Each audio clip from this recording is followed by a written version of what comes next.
What's up, everybody? Today's episode is extra special.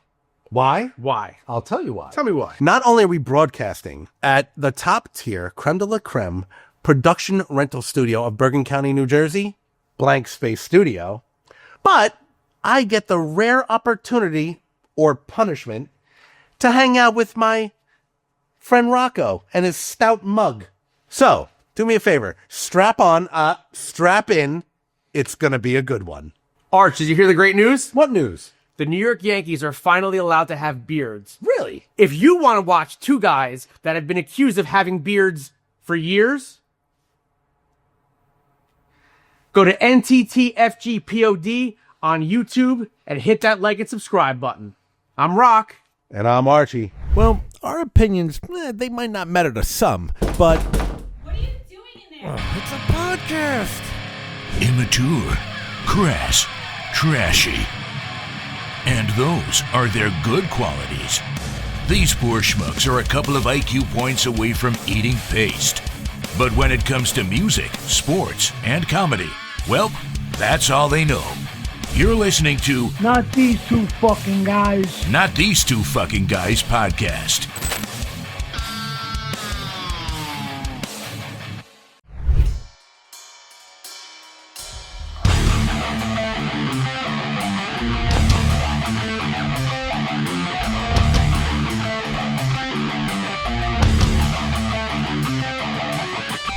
All right, what's up, everybody? This is a special treat, an in-person interview. What do you think? Love it. Love it? How you guys feel? Totally stoked.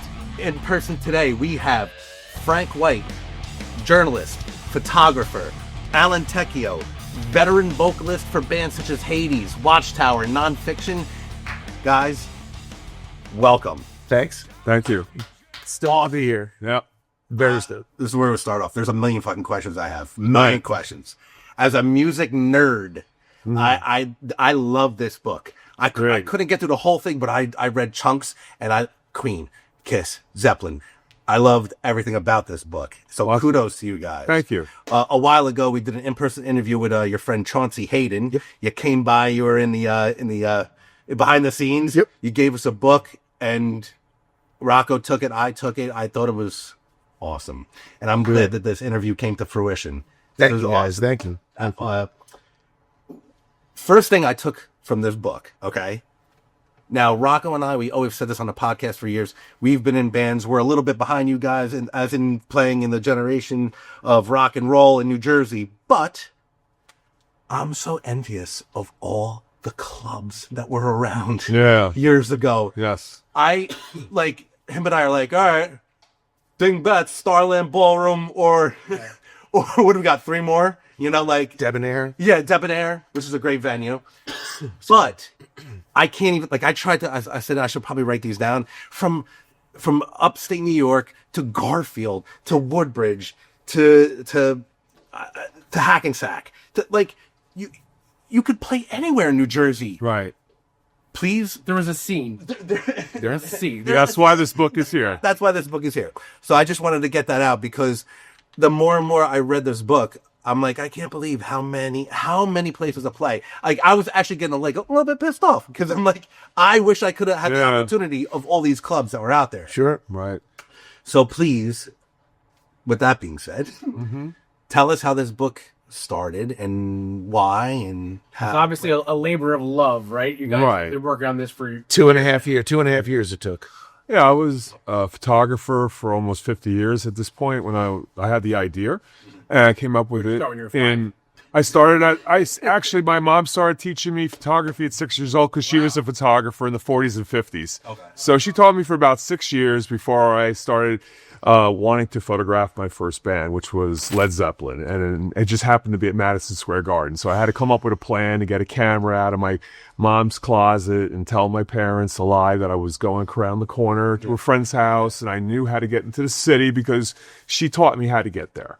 Because she'd like to drive. So I started going to my first show without them knowing, buying film in the city, then end up getting a ticket, sit in the orchestra, was able to photograph my first show, and then that led to a second show and third show, and that went on.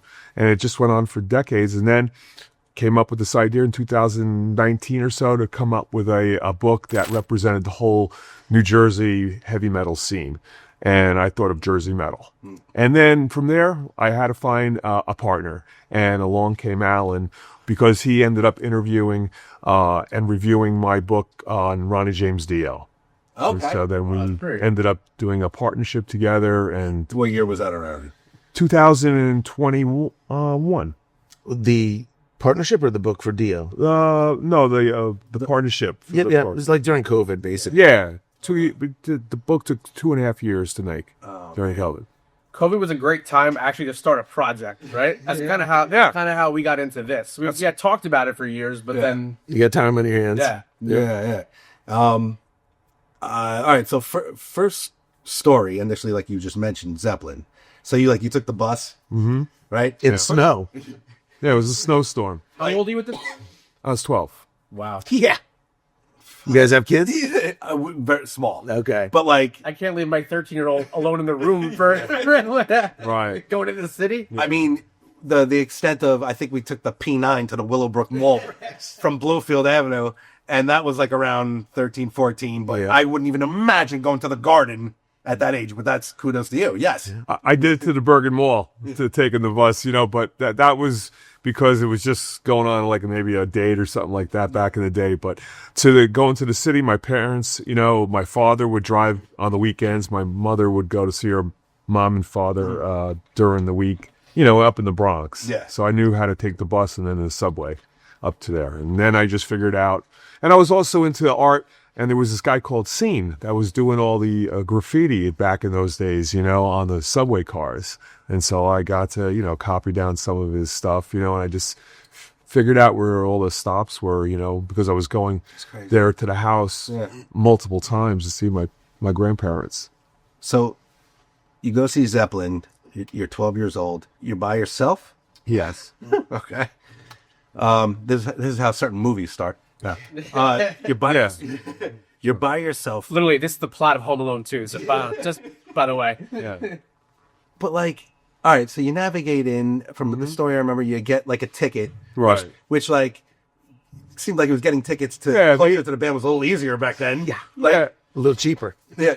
Oh, I see. $10. $5 to see Kiss. Yeah. $4, $10. Like, No Ticketmaster convenience charge in those days. I remember waiting online after, soon after to get tickets, when my parents realized I was going to shows now. And so I'd be waiting, overnight sometime for tickets in front of the Capitol Theater or the Garden, Nassau Coliseum even. So I have an older brother who introduced me to all this music. So I like growing up in the 90s, when everybody was like into rap and like Biggie and Wu-Tang and all that stuff, where I am too. But I was also wearing a Kiss jacket to school, and they were like, "What the fuck are you wearing?" I was photographing those bands back then, as well as the heavy metal. So I have an appreciation. He used to tell me his stories. He's like, "Yeah, I went to see Springsteen at the Capitol Theater. I saw." He used to tell me stories like when bands used to play the big venues, Garden, they might stop at the Capitol Theater and do another show there. Like under a different name or something. So like, I have an appreciation for this book.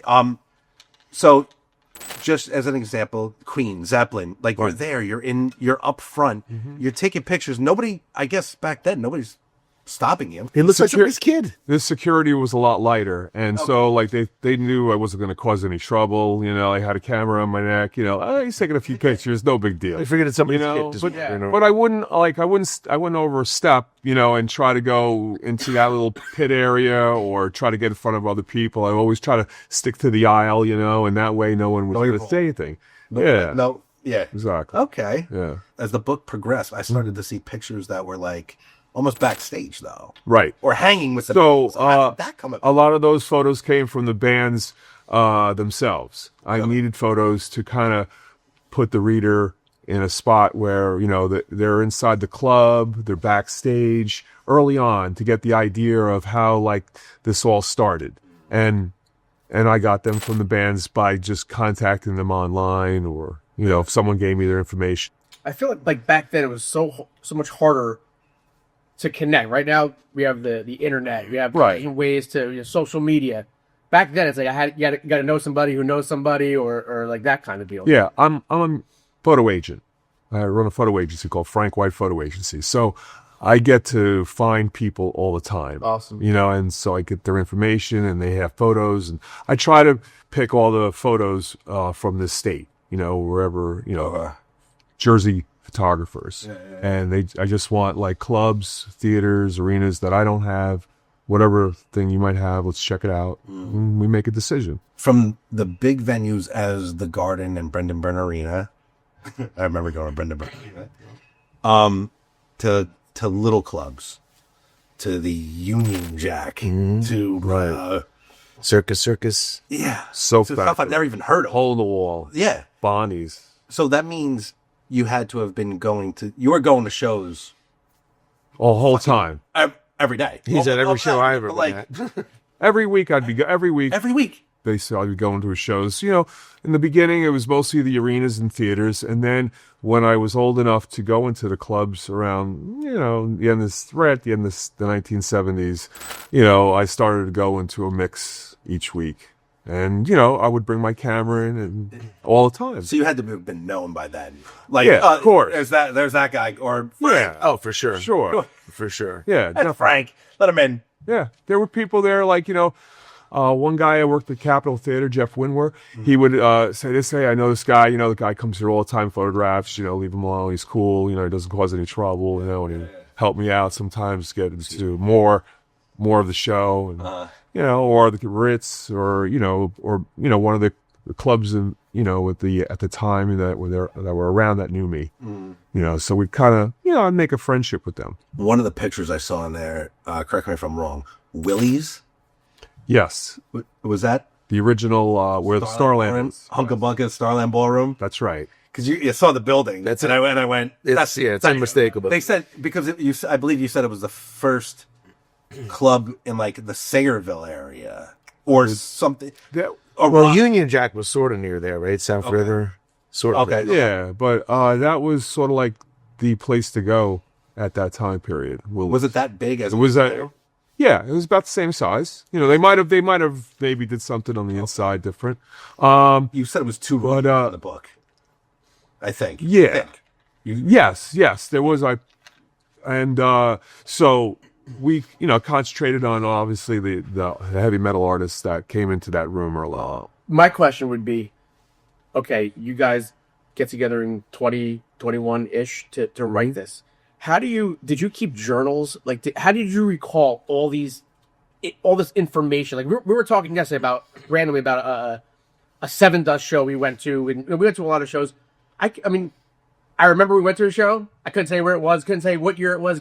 How do you have that recall of the dates and the stories and the time? Okay, so a lot of times back in the day when I first started going to shows, I wanted to have everything as a souvenir, from like the T-shirt to maybe the tour program or the photos, obviously. And I wanted to write down something about it. And I would just, start taking some notes, like I would go in to my grandparents' house, just sit there, like, just draw. I was into art and drawing as a kid, so I just would sketch or, write things down. And then that kind of kept going. But I never considered myself a writer back then because I was more doing things on a photography level that, nobody else around me was doing, so I just kept going with that. And with the notes and stuff, I just gathered some of them, would gather a flyer or whatever I could get from the show and have it put it in my drawers and kept it there until I started getting a file cabinet.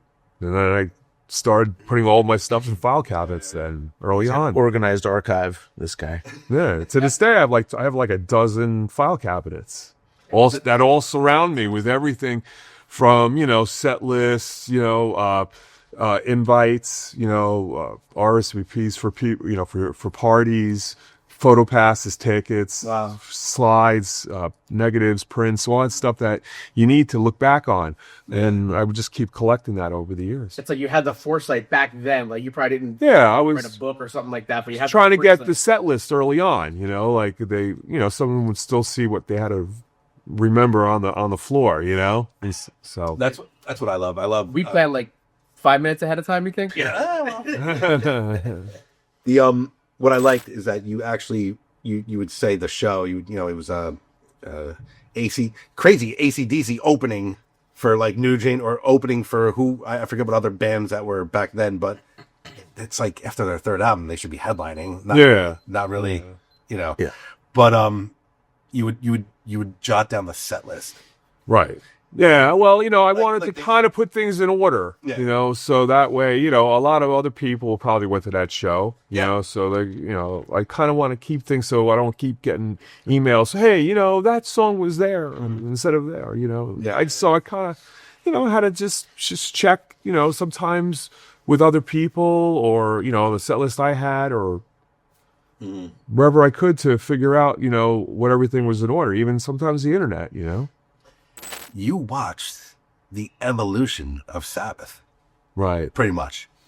From when I first started seeing them in 78. And I knew a couple of names. Like I was looking, my brother would fill me in on some stuff, but I didn't know there was for a minute a Jersey guy got the job. If he was like fifth singer in. Ray Gillen. Ray Gillen, that was Right. his name.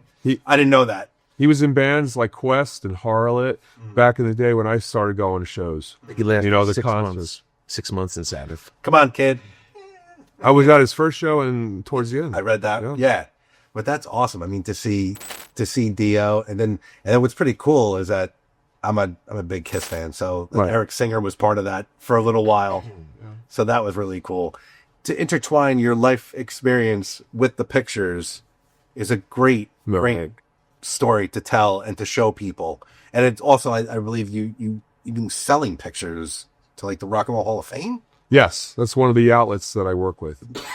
That's great. Yeah, Tell us about that. That came about because I was working with a editor on a book a long time ago, over 20 years ago, and she said, hey, one of my other clients is the Rock and Roll Hall of Fame, and since you're a photographer for many years, you've shot all genres of music, why don't you, stay in touch with me, and I'll put you in touch with the people that need to look at photographs to put in the program or the television show. And I said, great. And so we've been working together over 20 years now. So I get all the programs that they give out at the hall whenever the event happens, and then sometimes my stuff ends up on the TV part of it. Maybe flashing behind the screen when the guys when the Black Keys inducted Steve Miller. I sold a photo for a guy who shot him in 1972 or something like that, Wow. Yeah, he still had the kind of hippie stuff going. Yeah. And that was behind the screen, so I got several $100s for that photo. And I give like a 60% cut to the photographer, and we get both our names at the end of the show.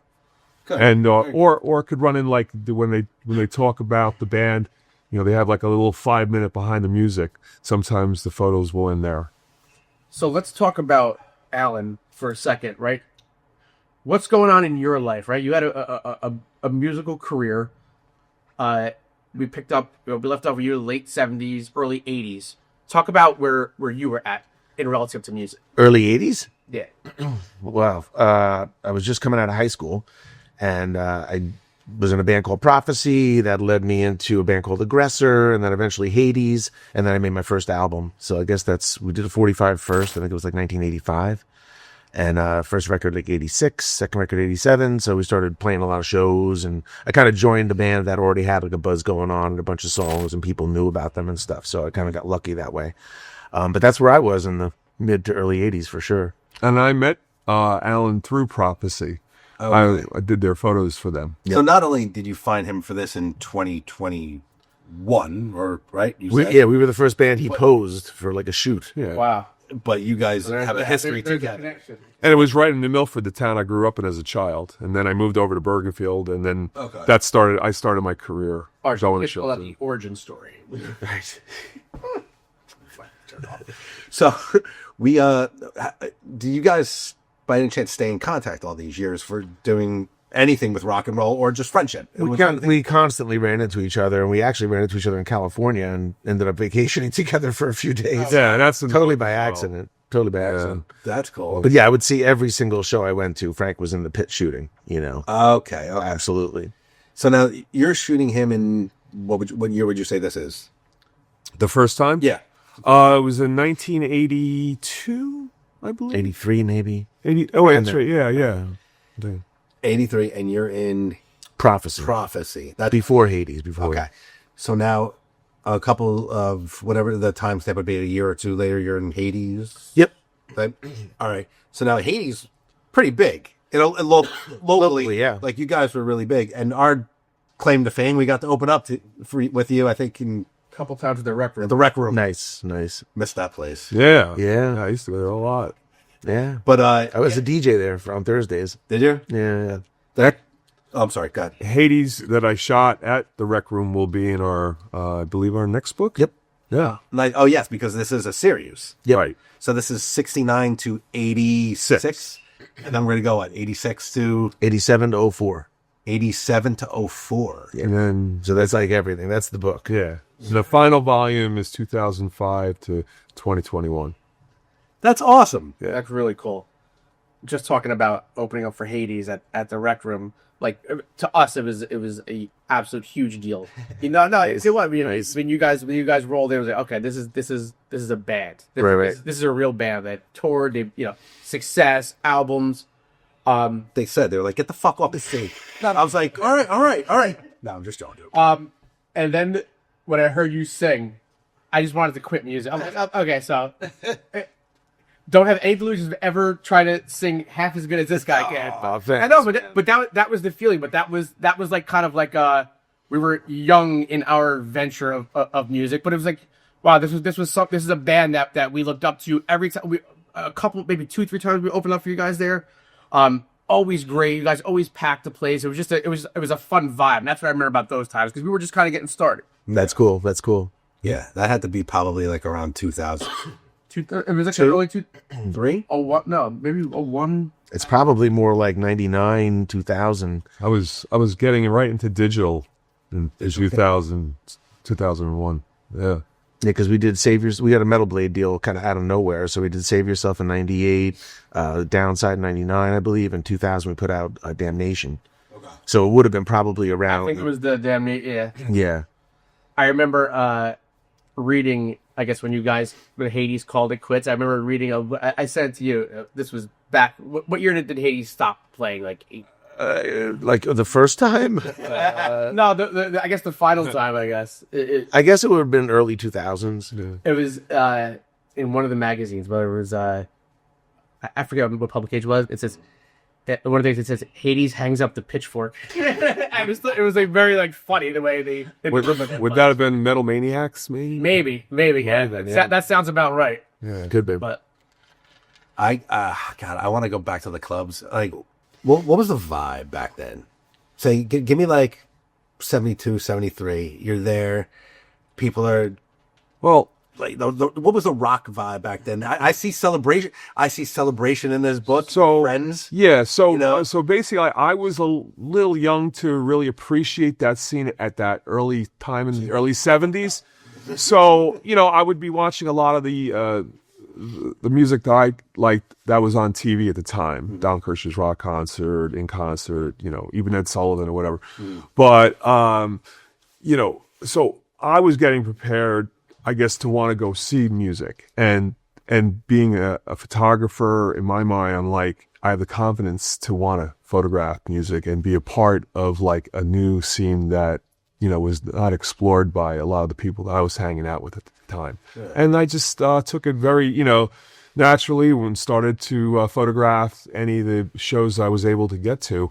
And I loved it because they were always out there. They were always coming week after week. And even in the clubs, I noticed, when I was picking up maybe like the newspapers, they would have like so many more clubs to go to that, people knew that they could make money on liquor and alcohol, and they knew there was a big drinking, scene. So a lot of people said, hey, you know what? There's an empty space. I want to make that into a bar, and the next thing you know, someone else said, hey, you know what? I might do the same thing over in this town. And then by it just happened and started to sprinkle out all over the state. Now, don't forget, drinking age was 18 too. So. Yeah. I wanted to bring that up. Thank you. Do you think that helped? a lot. Yeah. I had to.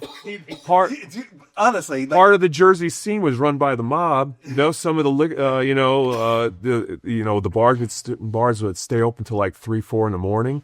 You know, bands would have to play like 4 or 5 sets a night. Back in those days, you know, they wanted to keep people out there drinking. You know, there wasn't a DWI laws. You know, so they figured it out. You know, let's just keep serving them, and that's why the places kept going. Because they were able to make so much money, you know, the drinking and then the band started to get really, really good, you know, and it was the scene started to explode, and then some of these bands started to take off in their own direction and end up into a bigger acts. Yeah. Cover acts, tribute acts. Like a lot of these, they're doing, like you said, 4 or 5 sets a night, and then like they're doing their Sabbath. Their tribute to Sabbath that night. They're doing their tribute to Kiss that night. Yeah, you know, they had tribute bands as far back as like the mid-70s. You know, they were making good money. Like they were doing this probably. Right. I mean, they probably had day jobs, but I'm sure that they were. Yeah, you know, there were certain bands that actually moved from down south up north to just play because they knew the scene was so great that they would get money all the time by playing different clubs. You know, hey, we got this band playing this night here, they're playing that night there, and they just figured, we'll just rent a house, live together, and then make money together, and that's what they did. A lot of them didn't work day jobs, believe it or not. Like we just interviewed Ken Neal, the original bass player for Twisted Sister, and those guys were actually back then, like Frank said, playing a lot, but they didn't have jobs. You know, that's how they made their money. Another weird question I have: be honest. Twisted Sister back then. Yeah. Nobody fucked with them the way they looked. They looked huge on stage. I know, but like, whoo! I know. Yeah. Man, oh man. Yeah. Like they were some ugly girls. Yeah. But like, like D Snyder, you can see like he's cool as fuck. Like just in what he stands for and how intelligent he is, number one. Yeah. But the way they looked, I understand it was like that glam rock look. But like they were like a biker gang. Well, when they got off that stage, they wore the same, cut off jackets, patches, just like a biker group would. Really? And they're all like tall guys, so they look, like they were always hitting the ceiling at the clubs I was going to see them at. In fact, in some of my photos, you could see like D like almost touching the ceiling, his head always hitting right there. It's right above him, Well, they had platforms on too. Yeah. It didn't help. Jesus Christ. Yeah. That's what we should have done. Yeah, that we would have made it. It went from platforms to high heels, man. We have to give him a couple extra. I'm more of a stiletto guy. So let's talk about, you guys get together, we're going to write a book. Talk about that process of putting what's in here, and then on paper, pictures, obviously. So we talked about it, and he made money as an editor. So I said, okay, we'll have you start doing the editing for the stories that we write, and I'm kind of like writing notes and then putting them into sentence form and then giving to him, and then he's doing his magic to get everything, just right. And he was writing for years, so I figured it would be a great pair to do this book, and it did so well. Alan, he's been around for many years, writing and singing and stuff. So he was the perfect person to talk from the stage point of view and my point of view from the pit. Literally the perfect person, right? You played all the clubs. You're at the clubs. You wrote for Steppin' Out, which was like the Bible around back in the day. Years. Yeah, I love that fucking good. Like that was my. It's a good run. Yeah, going to. I used to deliver pizza for many years, and I used to on my way to pay a little Steppin' Out. Where are we not playing this weekend? Right. No, but like that was like yeah, it was a great match. I'm probably the guy that delivered it wherever you picked it up. So there's a little section in the back, the thank yous. Right. I think both of you thanked your family, right, because it took a lot of time out of you. Oh, definitely. Like how are those sessions between you two coming up with this? With a few hours every week. We go through the book process. Page by page. Sometimes we'd skip some pages. Hey, I got a great story. We put that together along with the photos that I had. I'd try to make sure that all the stories had some kind of image to match what I was talking about. Yeah. And then, we found like bands had some flyers, and collectors had some, and we get images from different sources. But, basically here in New Jersey, to make it authentic. Now, how much stuff didn't make the book? Or Quite a bit. Was there like a pick and choose? yeah, we really trimmed it down. We cherry picked everything. Yeah. Made sure that like, hey, do you think this photo really looks worthwhile for this page? Like sometimes we'd go back and forth, just on the creative end of it, just making sure that it looked way different than any other book I've ever seen. And plus, I'm not reading books while I'm making this book, it's just totally from our heads, and just going right into the computer and seeing how each page looks. And, he's great at what he does, putting the book together, and making sure that everything is nice and straight, words look just right. And it's beautiful. Yeah, you guys did a great job. There's one picture in there that I wanted to ask about. If you can give me more information, if there was any other stories that were there. As a little boy, my mom would take me back and forth to my grandmother's. She was on the border of Bloomfield and East Orange. So we used to pass a place called the Dirt Club. All right. And every time I used to go to my mom, Ma, what's the Dirt Club? Right. As a little boy. And I think my brother might have been in a car one day and he's like, oh, that's a rock club. And I was like, a rock club? What did they do there? The Dirt Club. Yeah. I don't know if there was I did see a picture of it in here. Right. But I don't know if there was much to tell about it. Could you give me just my own personal curiosity? Give me a little information. Were you there? Did you go there a lot? Yeah, I went there a bunch of times. I knew Johnny Dirt. I was on the corner. Johnny would actually, one day he came up to me, he goes, Frank, this is for you. And he gives me this bag of dirt and a Dirt Club, in day glow letters. And my sister went there once and she got a tiny little bag. So I was thinking about putting that like in the next book, a photo of that along with photos that we have of Johnny hanging out. And I think one was with Billy Monroe from the band Monroe back then. Because Monroe was playing all over New Jersey back then. And they kind of like, was just wanted to keep everything local with those guys. Yeah. And for the time being. And, I would run into them. But that club, had different types of music, new wave, punk, hardcore, rock, heavy metal. I saw the band Death play there. Okay. Wow. Yeah. Yep. And so I think they're going in our next volume as well. Yep. That's fucking cool. And so the Aquarian, the local paper, which you read probably over time, so they hosted some nights there. Okay. So, and it was really good because it was right off the Garden State Parkway. Very convenient. Yeah.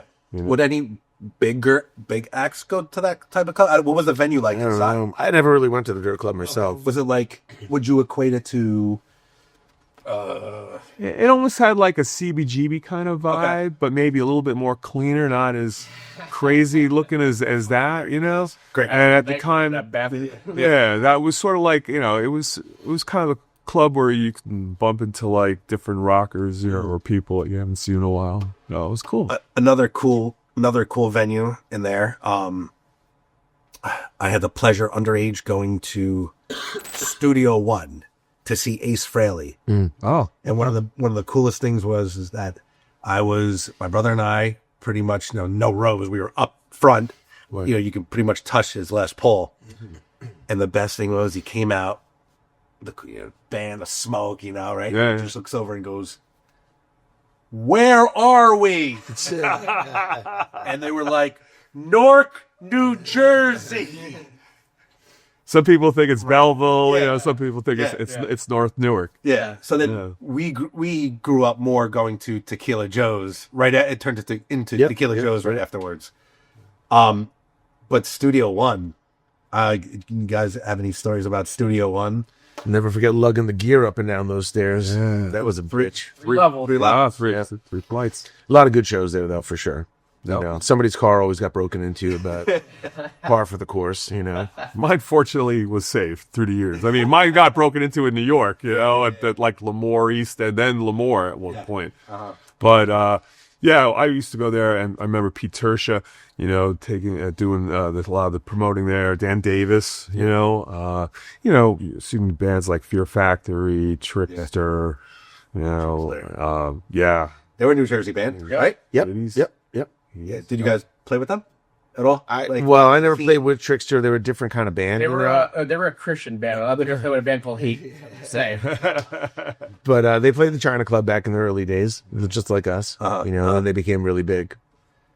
Trickster. I think Trickster might have possibly opened up for Kiss. They did. Yeah, I heard of them. Yeah, I saw. My first show was 1990, Nassau Coliseum, Hot in the Shade tour. Okay. So I was like 10, 11, and then my second show shortly after that was, you can maybe help me out. What was the theater connected to Madison Square Garden? The Felt Forum. Say it again. The Felt Forum. Felt Forum. And then it became a couple other names since then. All right, that theater was Ozzy. Oh, right. So 90, I don't know what tour that would have been, but like Zakk Wylde was very skinny. Wow. And wearing like bell bottoms. Yeah. He wasn't that biker guy. Frank's got shots of him in that era. Yeah. Next door. What a fucking I saw that and I was like, wow, like life is just different.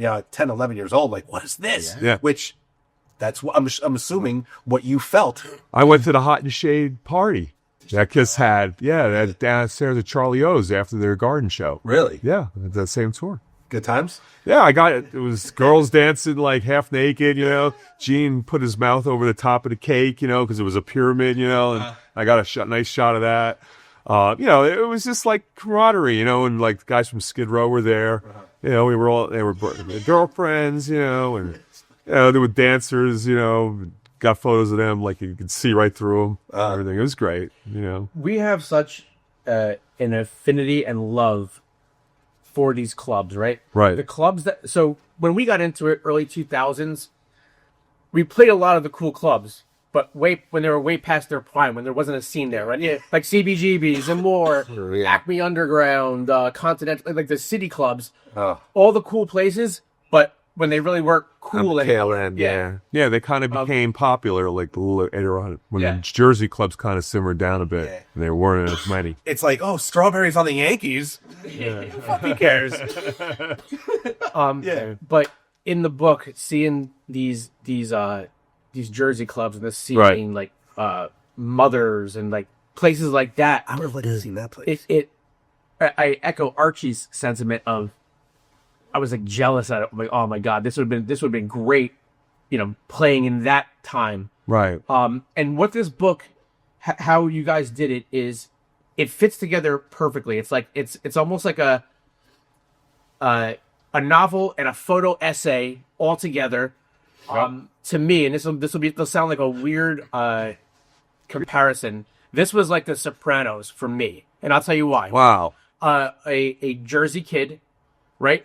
I thought watching The Sopranos, nobody's going to get this. All the people in Jersey are going to get this. No, that translates all over the world, all over the country. And that's how this book is to me. Wow. It's about Jersey, but it's so relatable, and the iconic places it translates across the country. That's my thought. That's cool. Dude, I'm a huge Soprano fan. Yeah. So I can understand where you're coming from here, And like, I put a lot of time and effort through the years photographing, collecting stories in my head, just writing notes down, making sure I had everything, for this book, to make it the best it could be.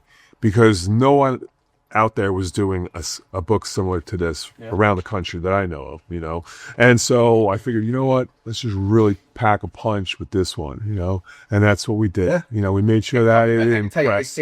I'm not just saying it comes across. It seems like everything had a purpose and an impact. Right. Each story. Cool. Thank you. Thanks. It's great. One more maybe tale we can get from you. One of the last stories I read last night before I went to bed was Metallica coming to Old Bridge.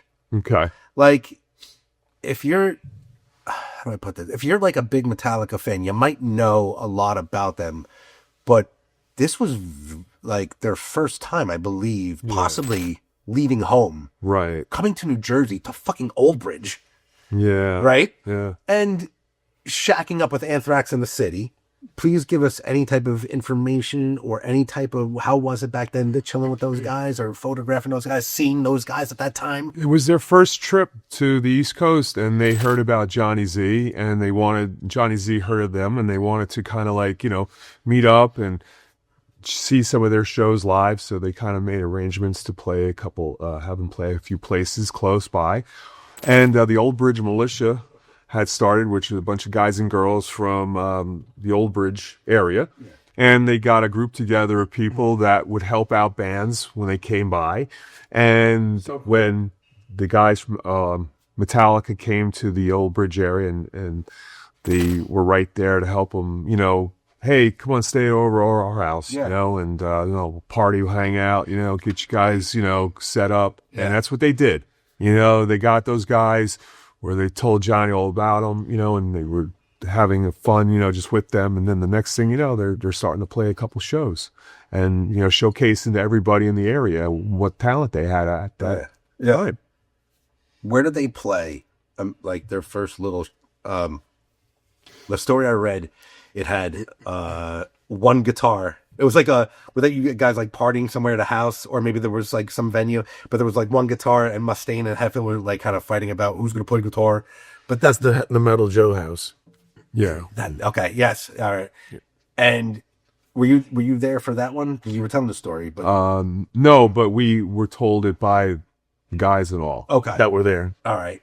And then how about when was the first time you saw Metallica? I saw Metallica on April 8th, 1983 at the Paramount Theater in Staten Island when it was Metallica, the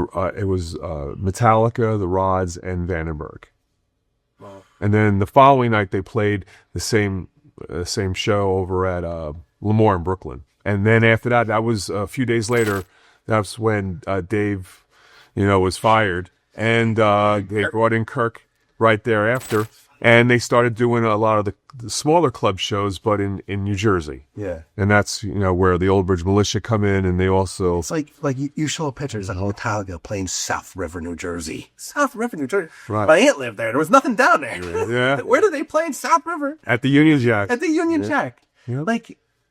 Man. And then fast forward to how many years later they're playing... MetLife Stadium. Yeah. 2 nights, no repeat songs. Yeah. What? And I believe it or not, I was in the snake pit for it as well. So your career, and it's not stopping, I hope. No, not at all. So your career has lasted a long time. Yes, 50 years. Both of you get to enjoy a lot of metal history in New Jersey. Yep. And now we're making a no-budget documentary film called Jersey Metal, also on making the second book. And you guys are part of it now. Awesome. Yeah. Very cool. We're honored.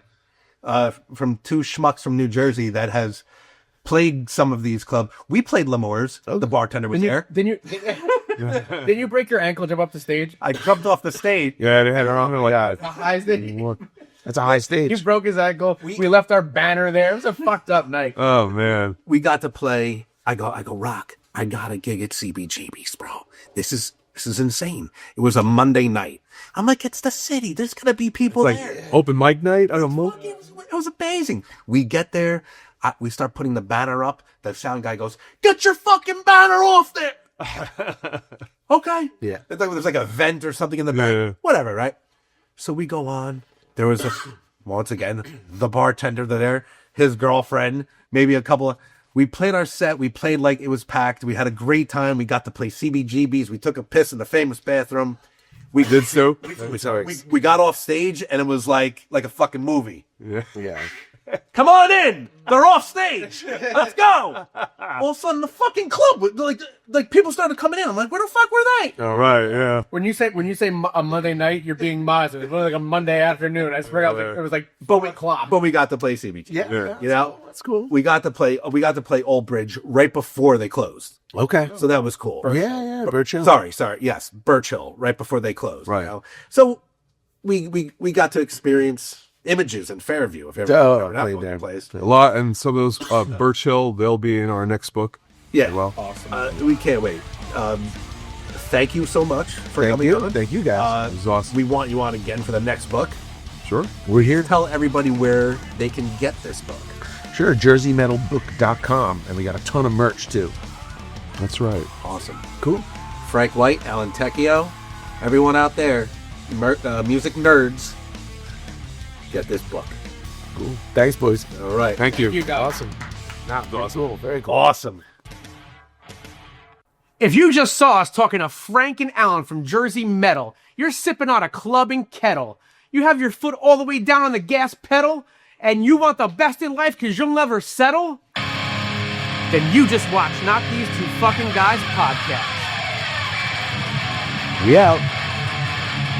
I just want to say thank you so much to Frank White and Alan Tecchio for coming down. Jersey Metal book.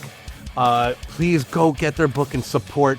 The book is phenomenal. If you're music nerds like us, you're going to enjoy New Jersey local metal. And Even if you're not a music nerd and you're from Jersey or you're just into bands, support, get the book. And I also want to say thank you so much to Blank Space Studios in Midland Park, New Jersey for having us. Blankspace.studio for all your rental needs. Check them out and enjoy. There's too much of a shadow on the venti. Watch your nuts, Kieran. Whatever the fuck is in your pocket. What? Whatever's in your pocket. This? Yeah. Oh, it's my dick. Yeah, okay, you got a square dick? what do Michael Hutchins... Ready? Yeah. Okay. What do Michael Hutchins from Hutchins? Hutchinson's disease? No, Hutchins. No. Right?